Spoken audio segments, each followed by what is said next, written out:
पर्दाफाश किया है। आगे इसमें क्या अपडेट्स है? जिन जो बैंक अकाउंट्स खोले गए थे, क्या उसमें भी ट्रांजेक्शन हुए हैं? कितने करोड़ के हुए हैं?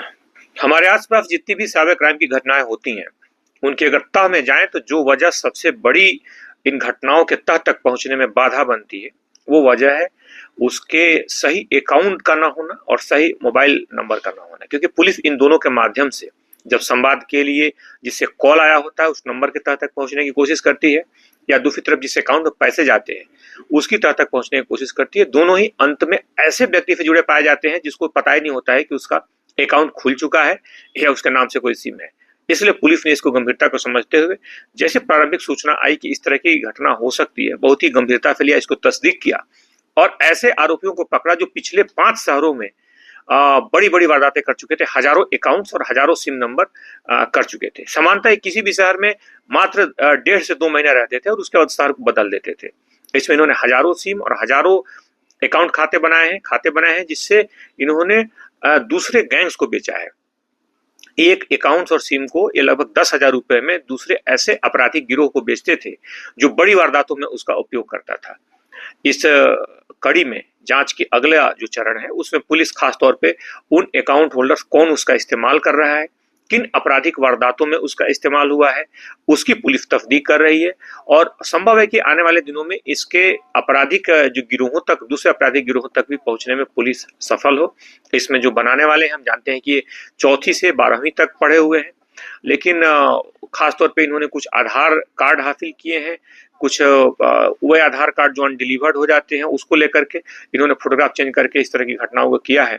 पुलिस इस घटना की गंभीरता को समझ रही है और इसमें पुलिस की एक पूरी टीम इसकी तह तक जाकर के अपराधियों तक और पहुंचने की प्रयास कर रही है। सर, इसमें 2 महत्वपूर्ण चीजें हैं। एक तो 7 लोगों ने इतने सारे फर्जी आधार कार्ड बना लिए।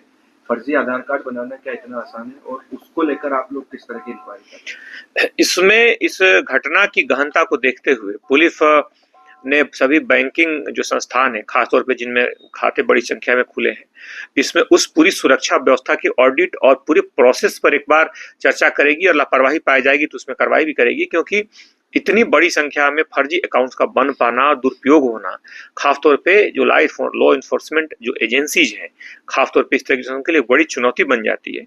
इसलिए उन मुद्दों पर, खास उन बिंदुओं पर जिसके कारण जिस जिस गलती या सुरक्षा संबंधी खामी के कारण इस तरह के अकाउंट्स बन पाए या नंबर्स निकल पाए, पुलिस उनकी तह तक जाएगी। उन संबंधित एजेंसियों से भी आने वाले 2 दिनों में एक बैठक आयोजित करके उस पर चर्चा की जाएगी।